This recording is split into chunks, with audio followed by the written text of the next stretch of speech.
Hey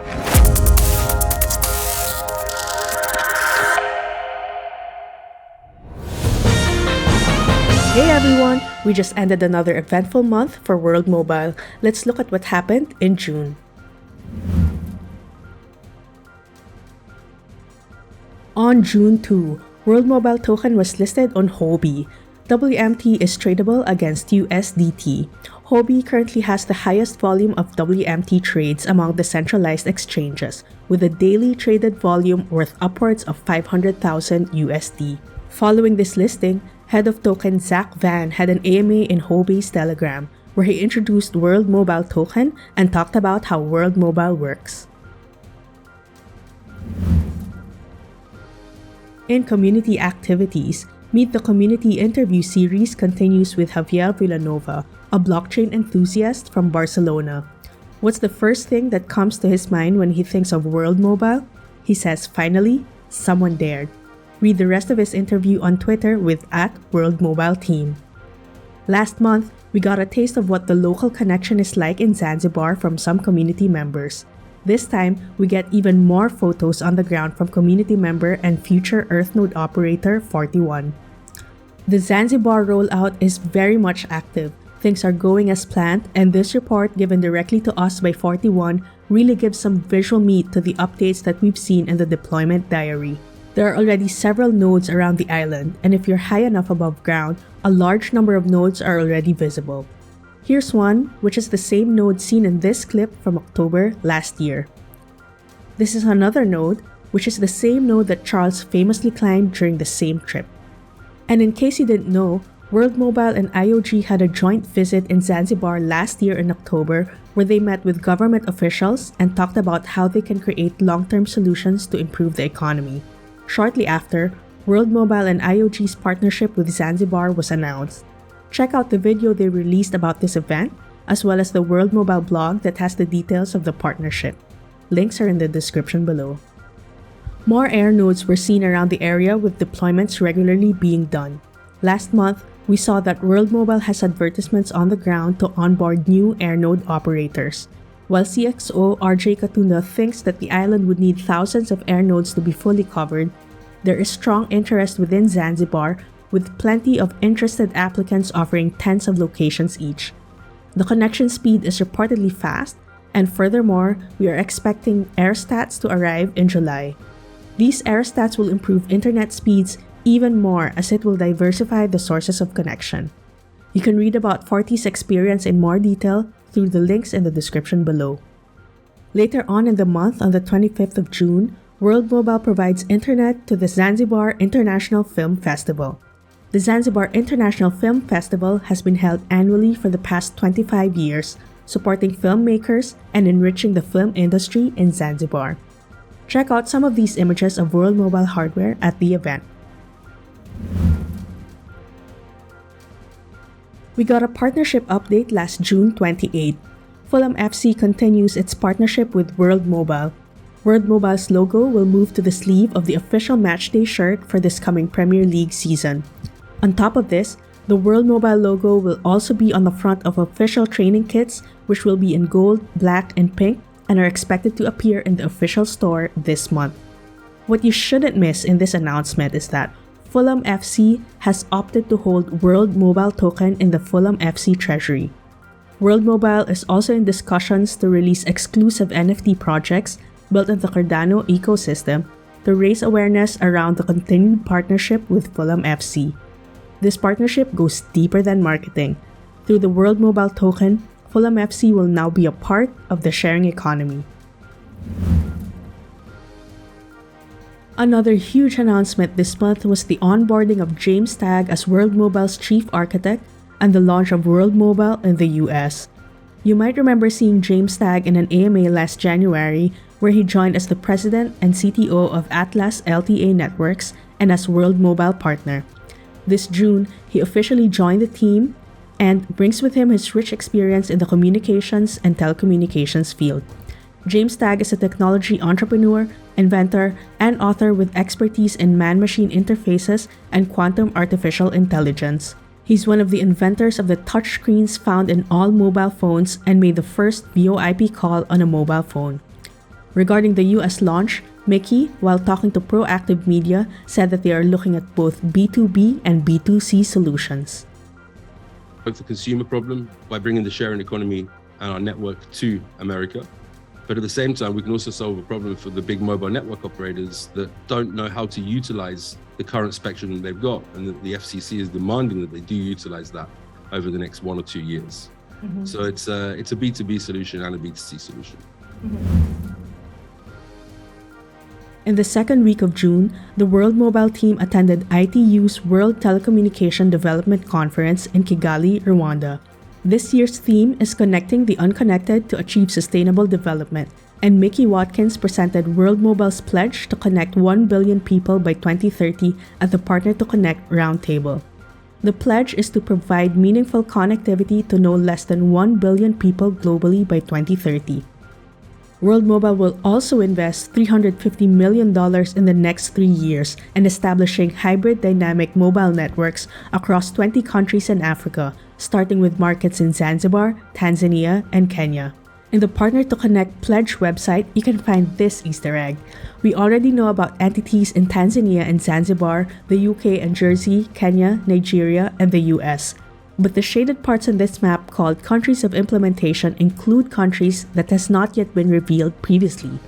It includes Senegal, Mali, Ghana, Uganda, Democratic Republic of the Congo, Angola, Botswana, South Africa, Lesotho and Eswatini, Madagascar, Mozambique, where Empawa, another RealFi on Cardano, is currently building houses, Zimbabwe, Zambia, Malawi, Burundi, Somalia, and Ethiopia, where Cardano and IOG has an existing partnership to implement blockchain solutions including DIDs. Outside of the African continent, the Bahamas, Haiti, Falkland Islands, tagged on this interactive map as UK, and Papua New Guinea are shaded as well. That's already 22 countries on top of the 6 markets that World Mobile confirmed they'll be in. Let's see which one of these countries will be confirmed later on. Watch the full roundtable session at ITU's channel, or check out World Mobile's recap at the World Mobile blog. I've also included the Partner to Connect Pledges website in the description below. After giving World Mobile's pledge, Micky Watkins was interviewed by CNBC Africa. He talked about how World Mobile can drive down costs 12 times cheaper than traditional networks, partly driven by the hybrid network model. That actually has a cost factor ratio on its first build of 12 to 1. So where a normal company would pay $12, we would pay $1. He also mentioned that there are 28 countries already waiting for World Mobile, which probably explains the map on the Partner to Connect website. We have 28 countries already waiting to provide us with the facilities and support us to come into their countries. But first of all, we're making sure we get the sharing economy correct, the mathematics, the economics, to understand that we can have explosive growth, non-dependent on World Mobile, but dependent on the people running the network. Previous attempts like Facebook's Aquila and Google's Loon were compared to World Mobile. To that, Micky said, they did many things right, but we need simpler solutions for now. We can learn, don't reach for the sky before we're ready. Go for what is available right now to connect the unconnected. So we start at 300 meters, we go to 1,000 meters, and in 2 or 3 years, once the technology is there, we'll move up to 20,000 meters. I've been speaking to Meta, and I've been speaking also to Google X. We understand where they failed. So we've got to look a bit more for more simple solutions right now. He also said that the sharing economy is key to the business model. We have a queue of investors, but we don't want to do this in a centralized, typical way. The only way for World Mobile to grow and to be different than anything else that works, and remember that everything else that works has left half the world offline, is via a sharing economy. Again, I repeat, this is a people-powered network. A sharing economy is the missing answer to connecting the unconnected. Once you provide value for people in the infrastructure that they're running, and they see it as a business and they get paid for it. There were some very good questions asked in this interview, and even if you've been following World Mobile closely, this is a highly recommended watch, so check out the link below. More World Mobile in the media. Despite a relatively quiet market due to bearish sentiments, we still saw World Mobile featured by a few YouTubers. Make sure to support these videos by the Daily Meta, First Time Investor, German content from CNZ Finanzen, and Japanese content from KJ Blogger. A couple of Australian news outfits featured World Mobile in their YouTube channels as well. Kalkine Media talked about World Mobile Token and its most recent market performance at the time. Proactive Media interviewed Micky Watkins to talk about what World Mobile is, their deployment plans, and its interest in the USA. On June 15, Micky was once again interviewed by CNBC Africa live on their show. He talked about survey results from industry and regulation leaders who believe connectivity will be the base layer for economic growth and how Africa will be the center of it all. On June 2, Micky Watkins and James Tagg caught up with input-output to discuss USA news, updates from Zanzibar, the WTDC conference in Kigali, and about World Mobile and WMT teams coming to the Cardano Community Meetup and Consensus 2022. A week after, we saw the team at Consensus 2022. Micky Watkins and Antonio Hernandez spoke at the event, and the World Mobile and World Mobile Token teams met with several key members of the Cardano community.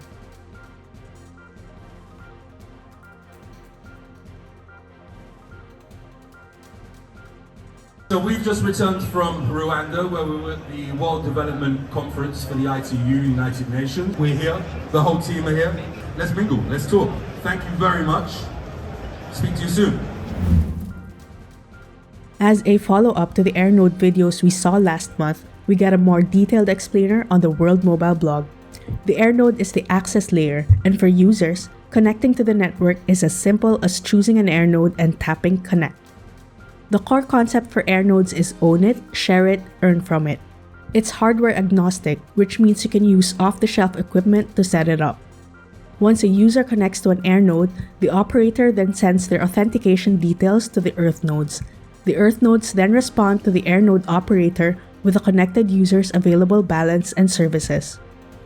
As the user browses, calls, or texts, their usage is metered through the AirNode and sent back to the Earth nodes when their session is completed. This communication is recorded and settled on the World Mobile Chain, the network's underlying blockchain. The second installment of the Dev Diary was also issued early in the month on June 6. Work on multi-chain staking and Vault as a Service continues, as well as DID custody service in native apps. We expect the new worldmobiletoken.com site, the new WMTscan.com site, and the merch store to be out soon. The team is also working on Connections, a World Mobile meta show. A couple of bullet points also mention that Genius Yield and their CTO Lars Brunius are involved in smart contracts for EN NFTs. The second set of updates for the deployment diary were also in last June 21. Some highlights: additional licenses in Kenya and the license in Nigeria were approved. While the team attended the ITU WTDC in Rwanda, they met with telecoms ministers and regulatory heads from over 20 countries and sat for an interview with CNBC Africa, which we featured earlier, and also with Bloomberg. There's a mention of several patents already in process for payloads, interference management, and other key parts of our network. Network data transmission already began on the World Mobile Chain, with the WMT Scan website also expected to be live soon. And as earlier shared, the Zanzibar rollout is ongoing, including recruitment to grow the management team and site preparation for aerostats. The shipment of the first aerostat in Zanzibar is expected soon, likely to be in the month of July. Read the Dev Diary and the Deployment Diary on worldmobile.io/blog to get your fill of all the details. On June 28, there was a Twitter Spaces AMA with Charles Hoskinson, Micky Watkins, and James Tagg. Charles, Micky, and James answered very interesting questions about how Cardano and IOG work with World Mobile, how they envision the ecosystem to evolve, and why they think the sharing economy they're building is the answer to the world's lack of connectivity. Here were some highlights. We're actually expecting the aerostat to be shipped tomorrow or the following day. So there's no real delays in terms of shipping. We look like we're good. I'll confirm that at a later date in the World Mobile channel if someone asks me in a couple of days, but so far so good. We've seen up to 10,000, 12,000 people connected to the network. We've got around 55 nodes laid down at the moment, some in rural locations, some in highly dense areas. We've just put up additional nodes to be able to connect to put up the Zanzibar Film Festival. So we're seeing quite a few people, but our aim now is not to get lots of people onto the network. The aim now is to get the sharing economy working properly, because if you bring lots of people onto the network but the sharing economy doesn't work properly, we're exactly the same as legacy mobile operators or legacy ISPs. But we believe we'll find mechanisms, and it means the business is working very well. If this does, people do try this, and we'll work out ways to make it happen. There's one natural protection to that, right? Which is, although I could, have a huge amount of capital and desire to basically try and overwhelm ownership of the nodes in the network, I don't own the sites. I don't own your roof or your home or lots of real estate, and so I still would have to come to the sort of the system and say, I've got some capital I'd like to deploy to put equipment in. Who would like to play ball with me in terms of how has sites and can manage them locally? Otherwise, why wouldn't that person just start a cellular carrier the old-fashioned way and start negotiating leases? Well, the reason is that'll take them somewhere between 2 and 10 years to build a network and cost them way more money. That's really connected to a collection of incentive and macro features, as well as regulatory realities. So it could be the case where, the tech is where it needs to be and the community is where it needs to be, but state-sponsored monopolies basically shut down a marketplace that inhibit growth. It could also be the case that governments embrace this as a way to get connectivity and they actually accelerate the plan. So it's good to have a North Star, and really what you should do is build towards that, and you'll see where it goes. And if it's a free and fair market, I have no doubt you can get a lot of members. Now, in terms of the consequences of getting millions to billions of people into a system, it really depends on, what can they do? So are they just getting in and they have connectivity, but they have a Web 2 or Web 1 style experience? Or are they getting connectivity and they come in and they have a Web 3 experience, meaning they have a DID style identity, a cryptocurrency wallet, a dApp store, these types of capabilities. Now, and if that's the case, then that's going to be a windfall of adoption for the cryptocurrency space, and it's going to result in an enormous amount of utilization of real-fi applications in the developing world. And I think that if that occurs, it will be transformative at a scale equivalent to or greater than the internet itself. So it's a big deal. Hydra is really in its infancy, and that team is doing a great job. They have a completely open source roadmap. If you go to hydra.family, you can actually take a look and see the project, and every 3 weeks they do a release. And really what's happening is Hydra is kind of converging to an initial 1.0 on mainnet, probably before the end of the year. Now, what this does is it unlocks a great conversation with a lot of different use cases, whether they be NFT drops or microtransactions or DEXs, or in the case of an ISP, a lot of the back end of an ISP. And imagine that Hydra will get integrated quite deeply in the world mobile stack in some capacity within a 3 to 5 year time horizon. And the other component I'd imagine would be a Tala Prism, where you have a situation where you need identity for everything. You need identity for your computing device, identity for your sensors, for autonomous agents, for DAOs, for smart contracts, for users, for geographies. So you need some sort of identity management system to basically take care of all those things. And once you have it, then you can talk about compliance, then you can talk about reputation, and then you can talk about real-fi applications.